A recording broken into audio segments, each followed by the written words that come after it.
Hello বন্ধুরা, একটি সাধারণ বাগানকে অসাধারণ সুন্দর বাগানে পরিণত করে সেই বাগানের ফুল। আর দেখুন আজকে বাগানে যে সকল ফুলগুলো ফুটেছে সেগুলো আপনাদেরকে একবার দেখিয়ে দিই।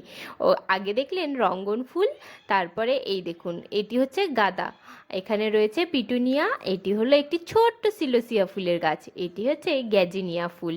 আর চন্দ্রমল্লিকা কিন্তু আমার বাগানে এখনও ফুটে চলেছে একটা দুটো করে ফুল।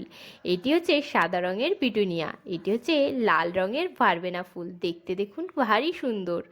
আর ড্যান্থাসের ফুলের গাছ এটা, কিন্তু ড্যান্থাস গরম পর্যন্ত ফুল দিতে থাকে। এটি হচ্ছে ন্যাস্টারডিয়াম। আর এটি হচ্ছে কসমস ফুলের গাছ, ফুলের রঙটা কিন্তু ভারী সুন্দর লাগে কসমসের ফুলের গাছটা। এটা হচ্ছে ইমপেশেন্স ফুলের গাছ। আর এখানে রয়েছে আরও দুটো চন্দ্রমল্লিকা, দেখুন গাছগুলো অত বেশি বড় হয়নি কিন্তু তবুও ফুল হয়েছে যেটুকু হয়েছে। আজকের মতন এইটুকুই, টাটা বন্ধুরা।